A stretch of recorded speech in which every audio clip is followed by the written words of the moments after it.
Totally Useless Information with Nick and Roy is brought to you in part by Tom's Place. For the finest in men's fashion, Tom's Place will suit you.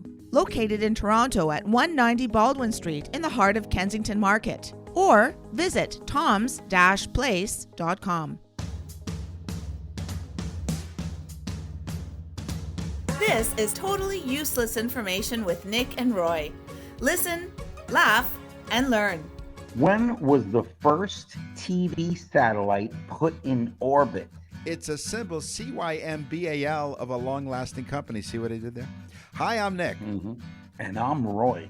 And this week, we scoured the internet to find out useless information just for you. Plus, we'll open up the mailbag. And in the news this week, your favorite, they got their knickers all locked up. Totally useless information. It's everything you never needed to know.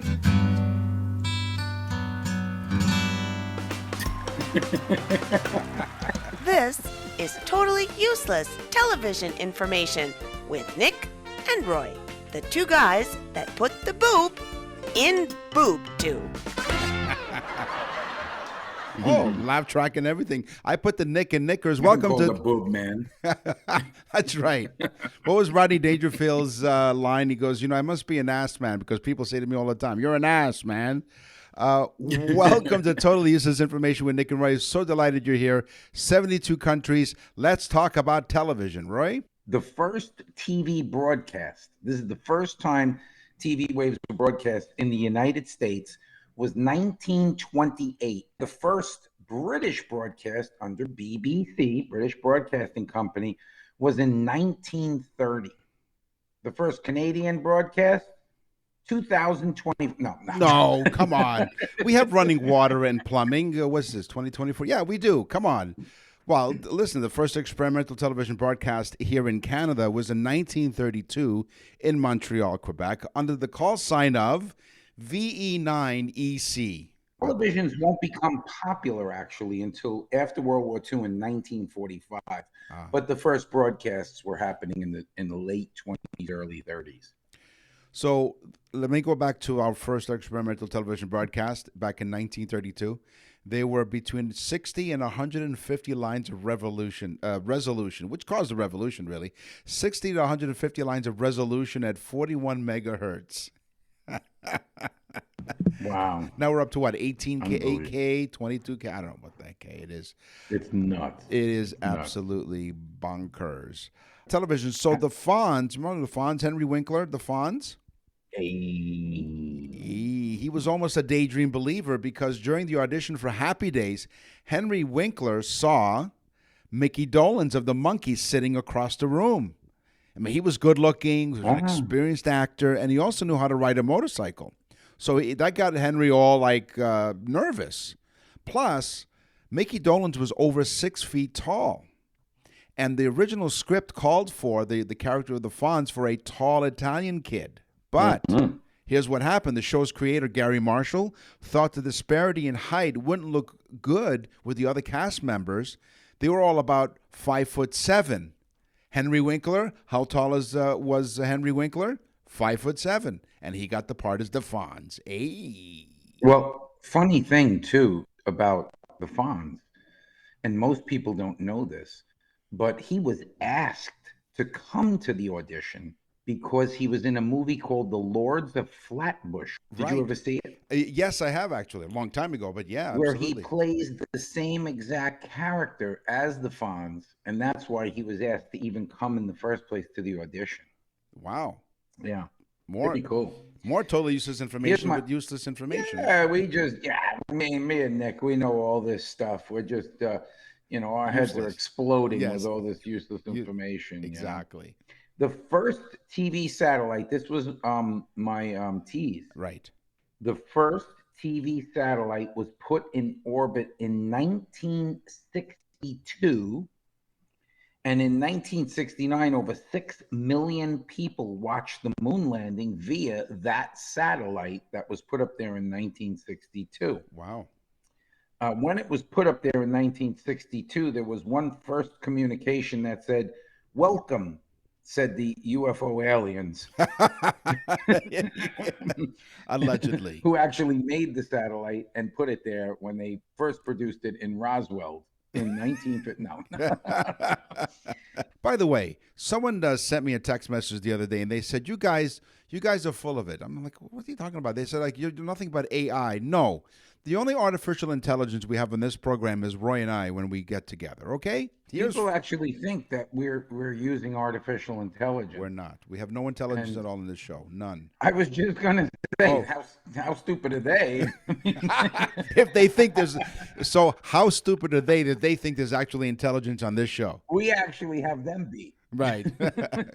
Here's a fair warning. The FCC, which is our version of the CRTC here in Canada, in the United States, proposed a $272,000 fine against CBS's show Young Sheldon, the spinoff of The Big Bang Theory. So Young Sheldon, the show, was fined $272,000. Why?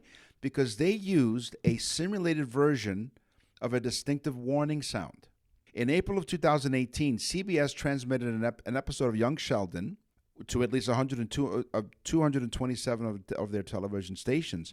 The episode included a sound effect accompanying a tornado warning, which is what was going on the show, which the producers modified.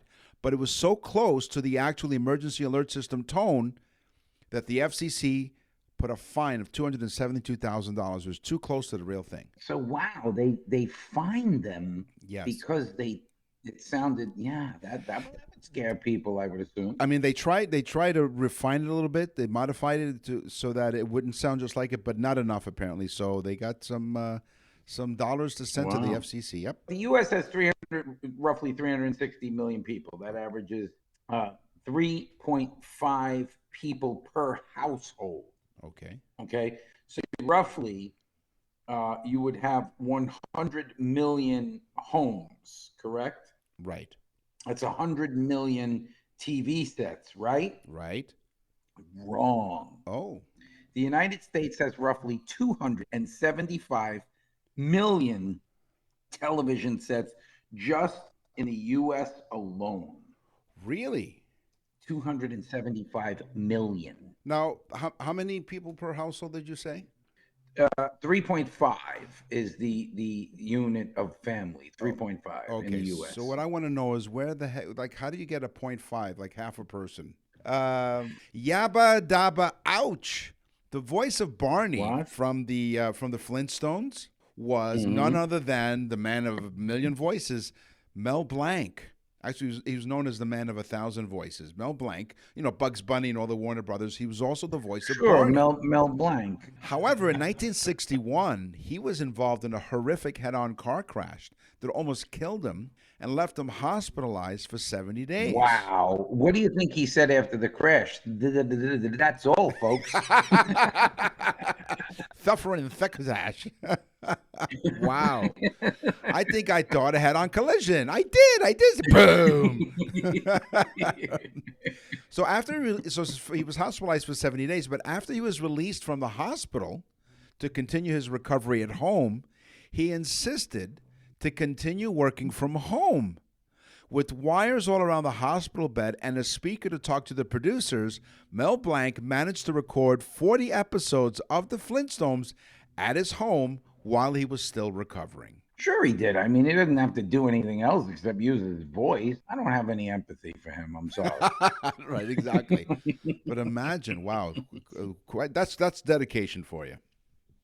Yeah. In the U.S., guess how much it costs every year of your electric bill to power your TV set? Oh, that's an interesting proposal.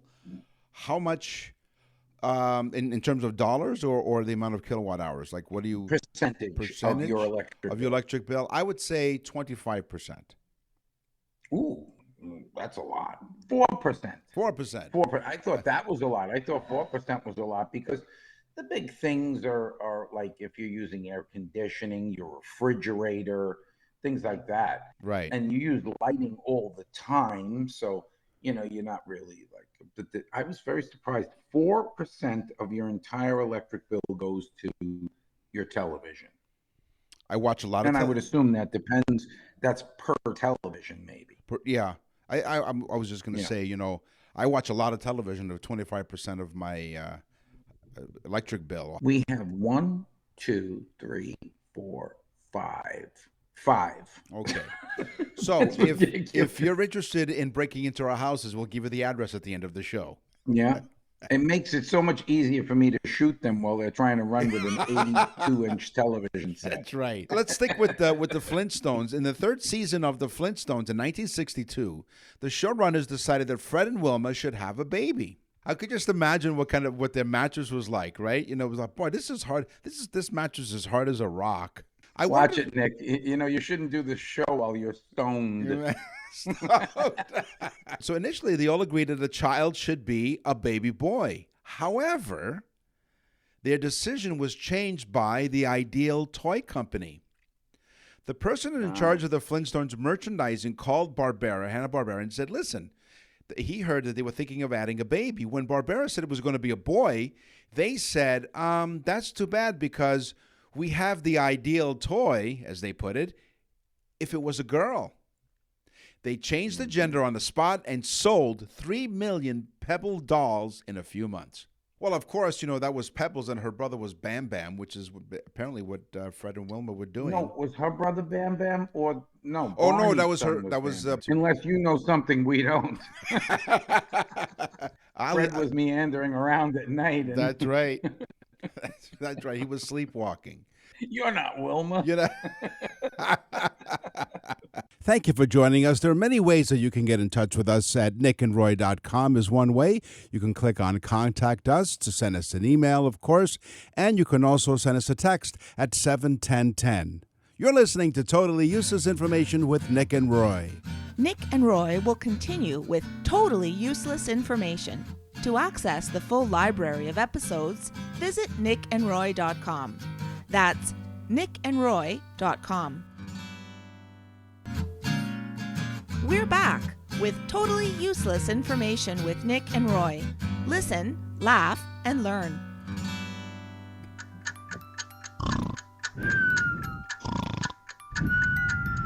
And now it's time for Totally Useless Information with Nick and Roy as they present Dreams. Wake up. Wake up. Dreams. What was that? What concerns me more is that Nick was in the room while I was sleeping. What was he doing in there? That's right. I was narrating the intro while you were sleeping. You know why? Yeah, that's scary. Because I was hot and bothered. Uh-oh. So no, that's a I time. sense a segue here. No, yes. Well, there is a segue. So hot and bothered. Huge spicy meals before bed can increase your chances of having weird dreams, like having your co-host hover over your bed. Some experts suspect that this could be because of the fiery foods. They raise your body temperature, which can cause you to have the worst kind of sleep. If you're slightly more conscious, you might be more likely to remember your dreams more clearly. Now, according to Stanford University sleep expert Emmanuel Mignot, he told the Wall Street Journal that if you have huge spicy meals before bed, you will have more and more weird dreams. From time to time, Nick and I get some facts because we don't discuss what facts we have because we truly want it to be organic between us. Yeah. So, but sometimes we get the same fact, and one of mine is very similar. Eating right before you go to sleep, eating anything can change the way you dream. And it's true because think about it, your metabolism is signaled to become more active due to the food going into your system. The more active the metabolism, the more you dream. And the more active my metabolism, the more tired Heidi Klum gets in my dream. Yes. It's still a hot and spicy dream in your case. Right. I should eat hot and spicy food. There you go. Hot and spicy. And then it'd be Sofia Vergara. Now, in our previous topic, we in the intro, the lady said, the nice voice lady, she does a great job. Thank you very much. She talked about how we put the boob in boob tube. Right. So I know we did television before, but this is how I'm going to tie the two topics together. When you watch a few Notice how when we talk about things like that, Nick talks about tying things together, Right. the masochist that he is. That's right. Tying the two boobs together. When you watch a few television shows before you go to sleep, studies on children found that watching any kind of media actually before bed significantly ups the risk of nightmares. Some experts say that this could be because little kids have trouble telling the difference between what's real and what's fake. So the stuff on TV is more likely to scare them. But for us adults, well, we're kids anyway, but whatever, for other adults, may not be immune to what they see on what's scary at night either, because according to a British survey of 2,000 adults, 60% reported of them being more likely to having a bad dream after watching a scary or gruesome show. You know what's funny? Adults or children, Yes. show them a picture of Nick, they won't sleep for a week. Yes. Please make it stop. Okay, sleeping on your stomach. Yes. We know from, or you folks listening know from this show, Right. that sleeping on your stomach will elicit more sexual dreams. Uh-huh. But it can also elicit other things. Like? And we're going to talk about those now. It could elicit dreams about being locked up, dreams of hand tools, dreams of being naked, dreams of swimming, and dreams of being smothered. In other words, I said it before, dreams about sex. I was going to say dreams about last Saturday night in Roy's household. So if you sleep on your stomach, all that stuff kind of happens. Wow. So was one of them, Yeah. did you say power tools? Power tools. Power If you sleep on your stomach, you'll dream of power tools. They're not specific on what type of power tools they are. They could. Or better yet, battery-operated drills. According to some studies, on average, you can have 4 to 7 dreams in one night. It's like a mini-series. On average, you can dream anywhere from 1 or 2 hours every night. Would that be considered binge dreaming? Yeah. Yes. You binge dream at night. And it's you stream. Do you stream dream? Do you stream dream? Stream dreams. Stream dream. That's even better. Yeah, stream. I stream. If I stream while I'm dreaming, well, that's a whole other fetish. Yeah. We often have multiple dreams within dreams that we cannot remember. With only the last dream before waking up is when we have our waking consciousness. That's what we remember the last. So look at this. My last line on this. Now here's proof that Roy and I do not rehearse this show. The last line in my little fact here. It's like you're binge dreaming. There you go. See? Great minds think alike, and we'll let you know when that starts. Empty minds think. That's right. As you're listening to Totally Useless Information with Nick and Roy. The holidays can bring dreams of grief, especially lost loved ones. And that makes sense, right? It's the holidays. You miss lost loved ones, right? Yes. My grief dreams during the holidays are about that stupid sweater that somebody gave me, or that stupid bottle of cologne. Thanks, Nick. And how I'm going to re-gift. That's the only silver lining to it. Yeah. How am I going to re-gift these gifts to someone I don't like? So there you go, Nick. Cologne is on the way. I didn't do this, but I saw something on YouTube or whatever. They say if you want to prevent someone from re-gifting your gift, let's say, I think wine is one of the most popular re-gifted gifts. You write on the label, to Roy from Nick. Now you can't re-gift a bottle of wine. I got one even better. If you're going to give somebody wine and you want to make sure they're not going to re-gift it, you drink it yourself and give them the empty bottle. Yeah, then they can collect the 20-cent deposit on it. Exactly. Wow, okay. Results of several surveys, because they have nothing else going on, so they figure let's just do a survey across large population sets indicate that between 18 and 38% of people have experienced one, and that's one of them right now. I told them not to call me here. Between 18 and 38% of people have experienced at least one precognitive dream, and 70% have experienced deja vu.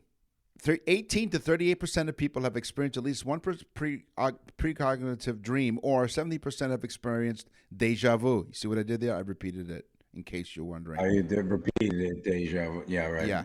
The percentage of people... Yeah, I repeated it. Yeah, deja vu. Yeah, right. Right. That believe... the percentage of people... Yeah, you repeated it. Yeah, deja vu. Yeah, right. All over again. The percentage of people that believe that precognitive dreaming is possible is even higher, from 63 to 98%. Now, I think I told you this before, that 70% experience deja vu in their dreams. Did you? I don't remember that. Oh, you don't? Sleep talking. Yes, this is actually something. Sleep talking. Okay. It's like sleepwalking, but you talk in your sleep. And swearing and cursing is the most common, because most of the time that you sleep talk, it's something shocking happening in your dream.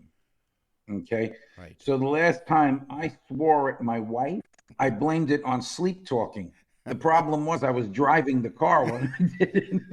Wait a minute. So, it's when you get shocked in your dream, you swear or curse, because maybe it was something shocking. Right. Like when Nick has sexual dreams. And he screams out, "Oh my God, this is how it is." Yeah. So let's go back to you telling that cursing at your wife while you're driving your car. One, you're sleeping while you're driving, or two, you're swearing at your wife. Now, isn't it the other way around, that maybe your wife swears at you the way you drive? Could be. I was asleep. But listen, the funny part is, before I talked about the holidays bring on grief dreams. Yes. What brings on grief dreams for Nick is dreaming about sex. Oh, good grief. It's rare. He doesn't do the sleep talking. His partner in the dream does. That's right. That's it. And you know what? It's deja vu. It was worse the second time. Nick and Roy will continue with totally useless information.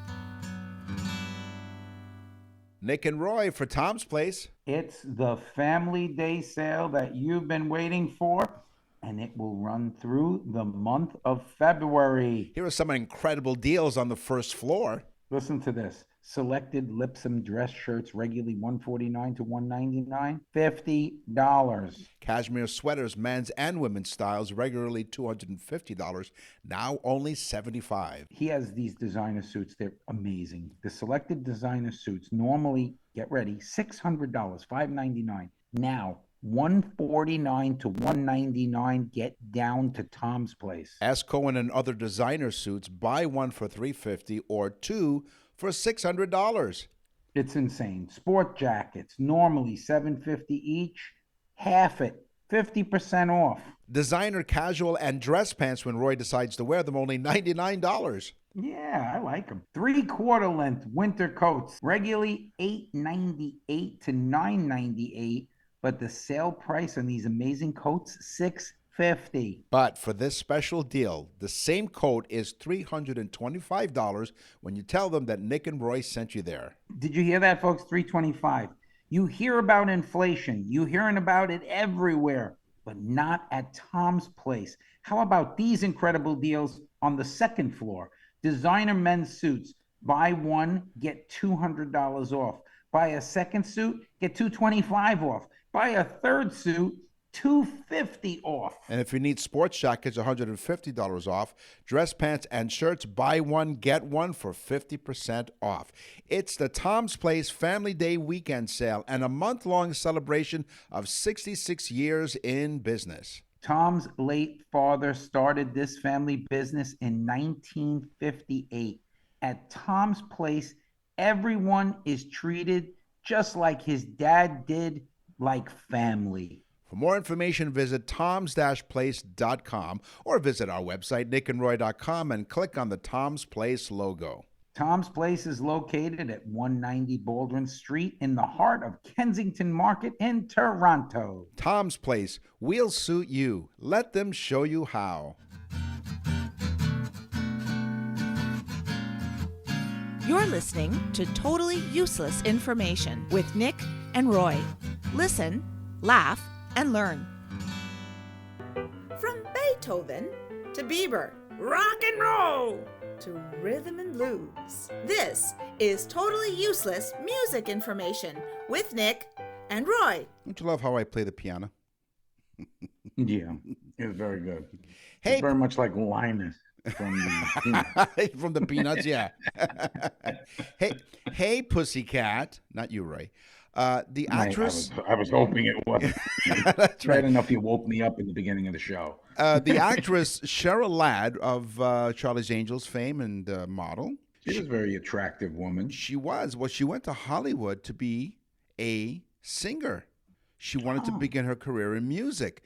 She was Did she known go as. there when she was just a lad? She was just a tiny lad, yes, when she was just a lass. She was known as Sherry Moore when she was the singing voice of Melody on Hanna-Barbera's Josie and the Pussycats.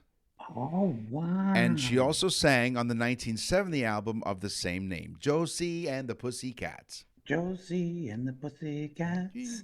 Da, da, da, da, da, da. Yeah. Probably written by Neil Diamond because he wrote everything. Just about, yeah. Sounds like very much like a Neil Diamond song, yes. It's funny because when I do shows, I play like a Neil Diamond song and then I play I'm a Believer from the Monkees. Yeah. And people are like, I love that song. I'm like, yeah, Neil Diamond wrote it. Yeah, exactly. By the way, what Roy's talking about, he does entertain not only here on Totally Useless Information with Nick and Roy, but if you visit the southwest part of Florida, you go to see him sing, visit his website, which is musicbyroy.com. Musicbyroy.com. Find out where he's singing Thank and you check, for the plug, and Nick. check Thank him you. out. He sings great. Thank you. Prince, Mm-hmm. rest in peace. Mm-hmm. Prince was 20 years old when he recorded his first debut album. He was 20. If you look at the album cover, you'll see that he played 27 instruments on the album.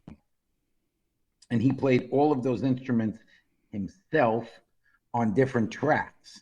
So in some songs, he played without a band. He was the band. Wow. He played everything from guitar to bass to piano to clavicorn, clapping, hand cymbals, drums.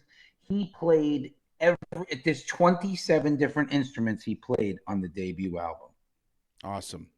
Yeah, he was a talented guy. He was. The most played song on American radio during the 20th century was You've Lost That Loving Feeling, which was written by Barry Mann, Phil Spector, and Cynthia Weil.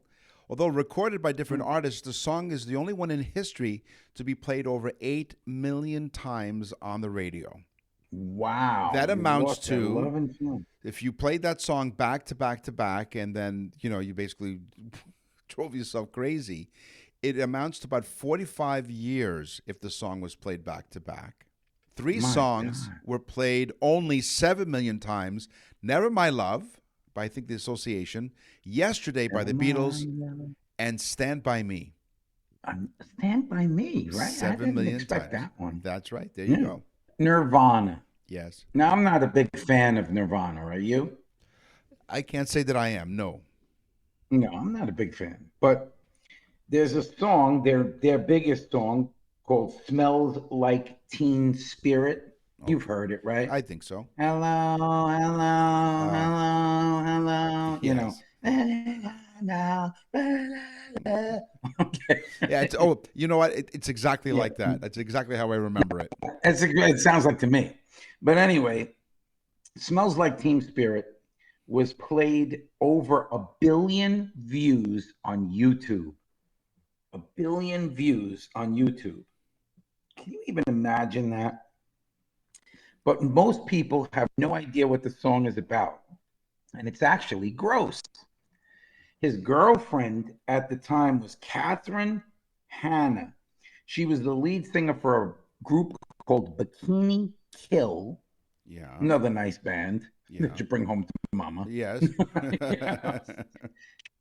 She came into his room and she commented about the fact that he stunk, body odor, and so did the rest of the band, and most of his girlfriends and friends stunk because they didn't wear deodorant.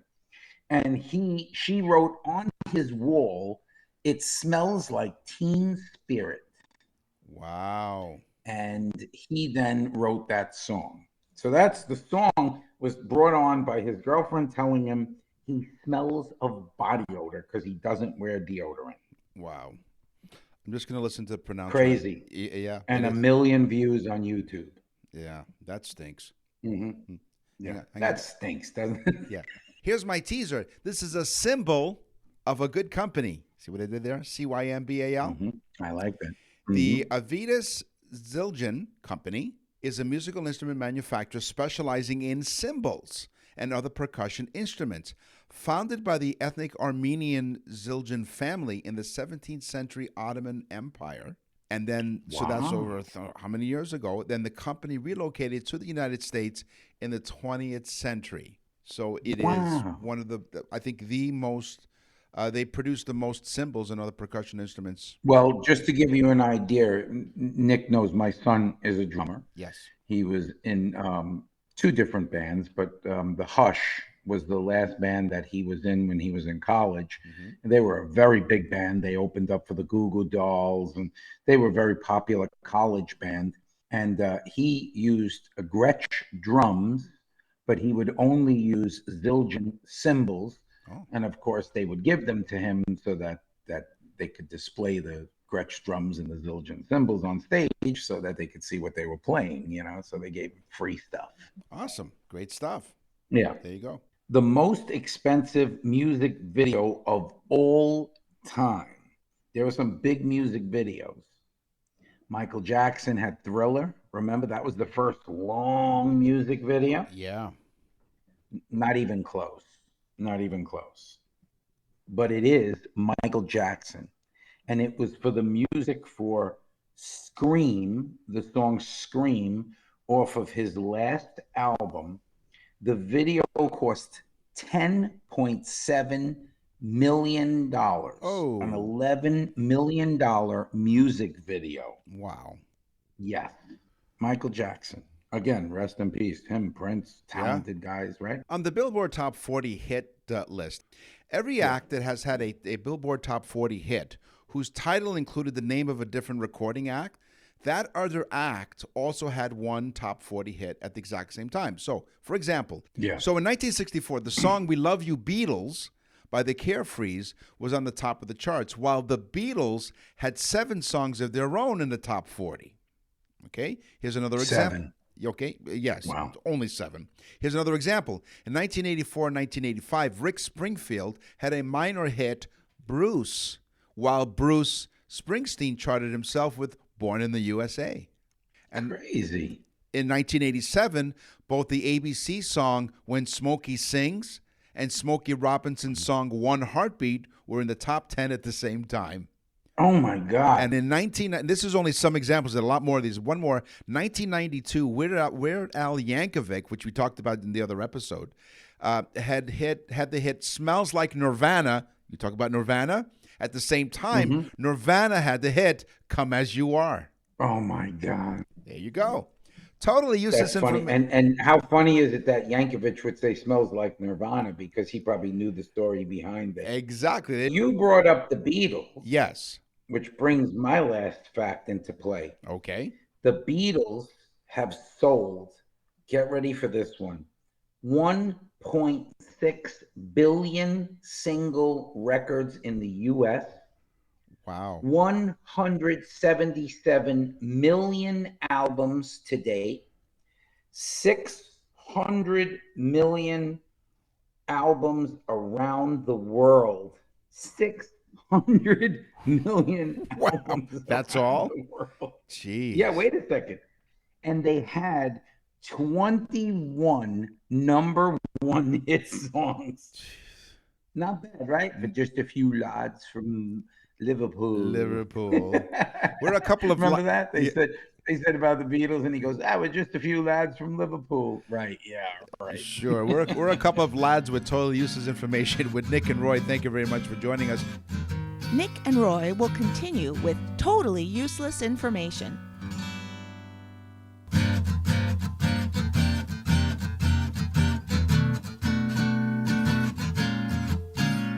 We're back with totally useless information with Nick and Roy.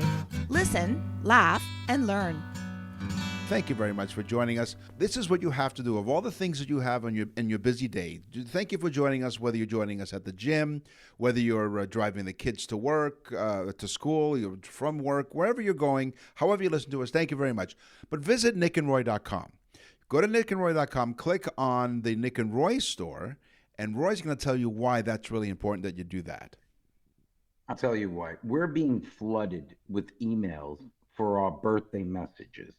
And here's what happens. People go to our website, nickandroy.com. They click on the Nick and Roy store. Right. And you can look and find our birthday messages. And you can listen to a sample. What's happening is, as people get these, they're sending them out to friends because they're so excited about it. And it is the gift for the person that says they have everything. They've never gotten this. No. And it's fantastic.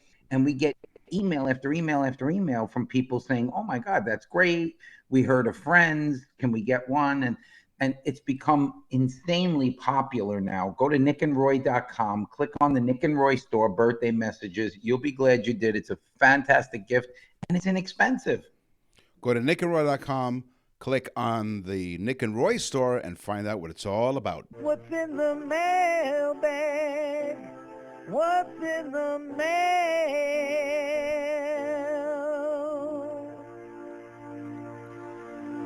Sarah from Bridgeville, Pennsylvania writes, Dear Nick and Roy, we discovered your show by accident. That's what usually happens, you know. I'm so glad that we did. But she That's how we drive. Yes. Yeah, you're the reason why they came up with that bumper sticker when they had them. If you don't like the way I drive, stay off the sidewalk. We discovered the show by accident. I'm so glad that we did. You guys are hilarious and informative. Maybe that should be a new slogan. Instead of listen, laugh, and learn, it should be they're hilarious and informative. Nah, I like listen, laugh, and learn. Here's my question. When things go wrong, I've heard this many times, it's probably Murphy's Law. What I want to know is, who is Murphy and why did he come up with this silly law? Keep it up, boys, and I'm really looking forward to hearing your answer. Well, Sarah, that's a great question, right? Because you've heard of Murphy's Law. I'm like, who the hell is Murphy? Mm-hmm. Captain You can't fall off the floor. That's well, maybe you can. Captain Ed Murphy was an engineer at Edwards Air Force Base. He was dealing with a technician who incorrectly wired a strain gauge bridge. He wired it backwards for doing gravity tests, which as a result gave a totally wrong 0 reading. Now, there's a vigorous debate about this and whether the engineer gave the incorrect wiring diagram to the technician or whether it was mistakenly wired up. Whatever happened, the law is now firmly linked to Captain Murphy. And the setup should have been meticulously tested before being put into service, which it wasn't. So thank you to Murphy's Law. This is why when something goes wrong, and it possibly can go wrong, it will, it's Murphy's Law. Murphy's Law. Marlene from San Diego, California says, this one caught my attention because it's right up my alley. Okay. California is a mess. She even prints it out in capitals. Crime, homeless, and out of control taxes. She really must love the place. Yeah. She says, my one bright spot in life, capitals, is to hear your podcast every week. This poor woman, Marlene, has nothing else to look forward to except me and you. Yes. Crazy. She says, I love your podcast. You guys make me laugh. And I had to write this to you because my dad said his birthday message was the best gift that he's ever received in his 78 years of life. Wow. There you go. That's a compliment. Not the fact that she has a horrible life and thinks that we're her bright spot, but her dad was happy. That's the most important thing. It is. Absolutely. Today on the show, we talked about television and the boob tube, and we're a couple of boobs that did it. We talked about dreams. We talked about music. It's time for the news. And now, from around the corner and around the world, this is TUI News. Various stores for months now have been locking up some beauty, hygiene, and cleaning products to prevent retail theft. Now, some stores... Well, you don't have to tell Marlene in California. She already knows about it. Well, some stores in the Bay Area, yes, speaking of California, in the Bay Area, they're now securing socks and underwear to keep shoplifters from stealing them. Wait a minute. They put the socks and the underwear behind plastic and glass counters? That's right, to lock them up. Shoppers are getting accustomed to seeing, well, you see this all the time, high-ticket items like electronics and small things and toiletries, even baby formulas in some cases, right? But many customers thought they would never see the underwear aisle impacted by this. Well, I mean, unless you, like me, for instance, where you paid $1,000 for Heidi Klum's underwear. Yeah, but this wouldn't impact you because you rarely... My poor wife listens to the show. I know. The poor She's thing. like, what the hell is wrong with you? What the hell's wrong with her? She's And then still I with say, you. You don't know after 40 years?